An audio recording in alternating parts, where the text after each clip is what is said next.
क्या आपसे भी चावल का अनरसा सही नहीं बन पाता है या फिर तेल में डालते साथ वो बिखर जाते हैं, टूट जाते हैं? तो एक बार आप इस रेसिपी को पूरा देखिए, बिल्कुल परफेक्ट मेजरमेंट के साथ। और जो चावल का अनरसा है ना, वो उसके गुड़ के पाक पर डिपेंड करता है कि आप उसे किस तरह से तैयार कर रहे हैं।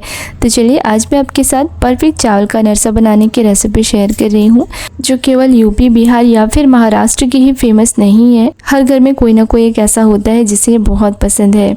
और एक बार अगर आप इस तरह से बनाते हैं ना, दोबारा कोई दिक्कत नहीं होगी। आप इजीली इसे बना सकते हैं बिल्कुल आसानी से। ना तो ये टूटेंगे, ना ही तेल में बिखरेंगे। बिल्कुल परफेक्ट गोल गोल चावल का अनरसा बनकर तैयार होंगे। हमारे घर में शुरू से इसे बनाया जाता है और अक्सर जब भी मेरी फूफी, मेरी बुआ घर से जाती थी तो दादी इसे बनाकर दिया करती थी और बहुत ज़्यादा क्वांटिटी में इसे हमेशा बनाया जाता था। तो चलिए आज मैं आप सबके साथ सेम रेसिपी शेयर कर रही हूँ। चावल का अनरसा बनाने के लिए हम यहाँ पर लेंगे चावल। अनरसा बनाने के लिए जब भी आप चावल खरीदें ना, तो अनरसा का जो चावल आता है वो चावल ही अलग होता है। किसी भी किराने की दुकान पर आप बोल कर ले सकते हैं कि अनरसा बनाने का चावल चाहिए, तो आपको ईज़िली मिल जाएगा। थोड़ी लो क्वालिटी का होता है, मगर हाँ, इसी से जो अनरसा है वो बिल्कुल परफेक्ट बनेंगे, क्योंकि अच्छे से सोक होता है और आप इसे आसानी से मिक्सी में डालकर पीस सकते हैं। चलिए अनरसा बनाने के लिए मैंने यहाँ पर मेजरमेंट कप से 2.5 कप लिया है चावलों को पहले अच्छे से धो लिया है। और धोने के बाद ना मैंने इसे पूरी रात के लिए पानी में ही डालकर छोड़ दिया था और सवेरे पानी से चावल को बिल्कुल अलग कर लेंगे। अलग करने के बाद हम इसे किसी भी मोटे कपड़े में इसे डाल कर ना थोड़ी देर के लिए छोड़ देंगे, ताकि इसमें जो भी मॉइस्चर है पूरी तरह से सूख जाए, ड्राई हो जाए। और चावल को ना हमें यहाँ पर धूप पर बिल्कुल भी नहीं सुखाना है। इस तरह से किसी भी कॉटन के कपड़े में बांधकर इसे आप थोड़ी देर के लिए छोड़ दीजिए, ताकि ये पूरी तरह से ड्राई हो जाए। तो चलिए यहाँ पर मैंने 3 से 4 घंटे के लिए चावल को इसी तरह से बांधकर छोड़ दिया था। और खोलने के बाद ना थोड़ा बहुत इसमें नमी है, तो हम क्या करेंगे ना, केवल 10 से 15 मिनट के लिए इसे पंखे के नीचे इस तरह से सुखा लेंगे। बहुत ज़्यादा भी इसे मत ड्राई कीजिएगा, कम से कम 20% इसमें नमी रहने दीजिएगा, ताकि ये आसानी से पीस जाए। तो यहाँ पर 15 मिनट मैंने चावलों को सुखा लिया है और ये देखिए जो चावल है ना पूरी तरह से ड्राई हो चुका है। हल्का सा इसमें नमी है।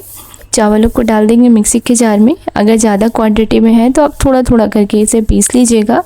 तो मैंने यहाँ पर केवल 2.5 कप ही लिया है, एक साथ डाल दिया है बड़े वाले जार में और इसे हमें पीसना है। तो थोड़ा रुक रुक कर पीसेगा, लगातार इसे कंटिन्यू मत चलाइएगा, वरना क्या होगा ना, चावल जो गर्म हो जाएंगे ना उसकी वजह से भी ये बारीक नहीं हो पाते। तो थोड़ा थोड़ा देर रुक रुक कर चावल को हमें पीस लेना है। पीसने के बाद ना मैंने यहाँ पर एक छन्नी ली है। ये जो छन्नी है ना बिल्कुल बारीक वाली छन्नी है, मोटी वाली छन्नी का यूज़ मत कीजिएगा। तो इससे हमें चावल को छानना है। परफेक्ट अनरसा तभी बन पाएगा जब जो चावल है वो बिल्कुल आटे के फॉर्म में ना आ जाए। आटे के फॉर्म में आने के बाद ही जो अनरसा है वो टूटेंगे नहीं। कई बार यही मिस्टेक होता है, जो चावल मोटे रह जाते हैं उस वजह से भी अनरसा जो है वो टूटने लगते हैं। तो इस तरह से छन्नी में डालकर हमें इसे बिल्कुल अच्छे से छान लेना है। स्टेप बाय स्टेप रेसिपी को फॉलो करें, बिल्कुल भी ख़राब नहीं होंगे, परफेक्ट अनरसा बनकर तैयार होंगे। तो चलिए चावल को मैंने यहाँ पर छान लिया है, बिल्कुल आटे के फॉर्म में चावल आ चुका है। इसे हम साइड में रखेंगे और यहाँ पर मैंने लिया एक पतीला। इसमें हम ऐड करेंगे गुड़, जो कि मैं गुड़ के साथ बना रही हूँ। मीठा आप अपने हिसाब से कम ज़्यादा कर सकते हैं। तो जो चावल है वो 750 ग्राम चावल था, उस हिसाब से मैंने ½ kg गुड़ से बस इतना सा अलग रखा है, यानी कि इसे मैं नहीं डाल रही हूँ। और जो बाकी का गुड़ है इसे तोड़ लीजिएगा। तोड़ने के बाद पतीले में डालेंगे और उसी मेजरमेंट कप से जिससे मैंने चावल लिया था उसी कप से बस ½ कप हम इसमें पानी डालेंगे। इससे ज़्यादा पानी हमें नहीं ऐड करना है। गैस पर चढ़ाकर गैस को ऑन करेंगे और इसे चलाते हुए कांस्टेंट हमें स्टेयर करना है, ताकि जो गुड़ है वो पिघल जाए। अगर गुड़ में कभी कभी ऐसा होता है बालू वगैरह होता है तो आप उसे छान लीजिए, मगर जो गुड़ है ना यहाँ पर बिल्कुल फ्रेश है, तो मैं इसे छान नहीं रही हूँ। चलिए इसे चलाते हुए हमें गुड़ को पाक करना है। तो 3 से 4 मिनट तक इसे मैंने कंटिन्यू चलाते हुए कुक किया है और इसे ना हमें चेक करना है। तो चेक करने के लिए क्या करेंगे ना, इस तरह से इसे पानी में डालकर देखेंगे। तो ये देखिए जो गुड़ है ना यहाँ पर इस तरह से फैलने लगा है, यानी कि जो पाक है वो सही नहीं हुआ है। तो कुछ मिनट के लिए इसे हम और पका लेंगे और दोबारा से इसे चेक करेंगे इस तरह से पानी में डालकर। तो यहाँ पर वापस से 2 से 3 मिनट पकाने के बाद हम इसे चेक करेंगे। तो ये देखिए जो गुड़ है वो एक जगह जमा होने लगी है, इस तरह सा ढेला सा बन गया है, यानी कि जो पाक है वो बिल्कुल कंप्लीट है। चलिए पिसा हुआ जो चावल है इसे हम डाल देंगे। कंटिन्यूसली स्टर करते हुए हमें इसे डालना है। गैस की फ्लेम को मैंने लो पर रखा है, बंद नहीं किया है, और इसे मिक्स करेंगे। साथ ही हम इसमें थोड़े से ड्राई फ्रूट ऐड करेंगे, जिसमें बारीक कटा हुआ सूखा नारियल डाला है मैंने, और थोड़ा सा तेल ऐड करेंगे। दोनों 50-50 ग्राम में।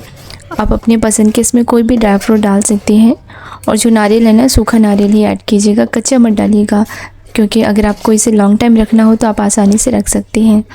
वापस से चलाते हुए इसे पूरी तरह से मिक्स कर लेंगे।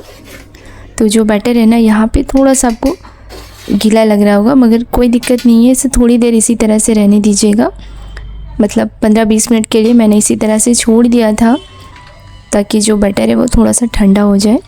और इधर तेल को गर्म करने के लिए चढ़ा लेंगे। फिर भी अगर आपको लगे कि बैटर जो है वो ज़्यादा गीला हो गया, तो आप उसमें 2 चम्मच गेहूं का आटा या फिर मैदा ऐड कर सकते हैं। तो ये देखिए जो चावल का मिक्सचर है ना हमारा 20 से 25 मिनट के लिए मैंने इसी तरह से छोड़ दिया था। हल्का सा ये ठंडा हो चुका है।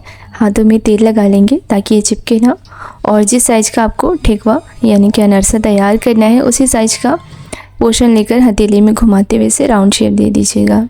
ये देखिए बिल्कुल इस तरह से। तो फर्स्ट हम इसे तेल में डालकर चेक करेंगे। तेल को अच्छा गरम कर लीजिएगा। गरम करने के बाद फ्लेम को मीडियम टू हाई पर रखिएगा, लो मत कीजिएगा। लो फ्लेम में भी ना कई बार जो अनरसा वो टूटने लगते हैं। मीडियम टू हाई करते हुए हमें अनरसा को फ्राई करना है। तो यहाँ पर जो अनरसा है हमारा बिल्कुल परफेक्ट निकला है, बिल्कुल भी नहीं टूटे हैं। और अगर फिर भी आपसे टूटता है या कुछ भी हल्का फुल्का, तो आप इसमें थोड़ा सा आटा मिक्स कर सकते हैं, ये नहीं टूटेंगे। वैसे तो आटा मिक्स करने की ज़रूरत नहीं पड़ेगी, मगर फिर भी अगर आपको लगे तो आप इसमें डाल सकते हैं। तो सेम प्रोसेस से सारे अनरसों को हमें एक करते हुए छानना है। गैस की फ्लेम को हाई टू मीडियम पर रखते हुए इस तरह से हमें फ्राई करते हुए निकालना है। स्टार्टिंग में थोड़ा सॉफ्ट होंगे, मगर जैसे ही ये ठंडा होगा ना ये हार्ड होने लगेंगे। चलिए इसी तरह से मैंने सभी अनरसों को यहाँ पर छान कर निकाला है। तो एक बार इस प्रोसेस से अनरसा को बनाकर देखिए, बिल्कुल परफेक्ट रेसिपी शेयर की है मैंने। दोबारा आपको कोई भी दिक्कत नहीं होगी। एक बार इस तरह से बना कर देखिए, परफेक्ट अनरसा आप घर पर बना सकते हैं। सूजी, मैदा या फिर गेहूं का ठेकुआ बनाना बिल्कुल आसान होता है, उसमें कोई दिक्कत नहीं आती है टूटने वगैरह की। मगर अक्सर क्या होता है ना, जो चावल का अनरसा हम बनाते हैं उसमें बहुत दिक्कत आती है, हर किसी से ये नहीं बन पाती है। मगर एक बार आप मेरी इस रेसिपी को फॉलो करें, ट्रस्ट में ये बिल्कुल परफेक्ट बनेंगे, बिल्कुल गोल गोल अनरसा बनकर तैयार होंगे। तो फ्रेंड्स आज की रेसिपी अगर हमारी पसंद आई हो तो लाइक करें। तो फ्रेंड्स एक बार इस अमेजिंग से रेसिपी को ट्राई ज़रूर से कीजिएगा। वीडियो हमारी पसंद आती हो तो लाइक करिए। चैनल पर मेरे नए हैं तो चैनल को सब्सक्राइब कर लीजिए ऐसे ही टेस्टी, मज़ेदार और आसान रेसिपीज़ के लिए।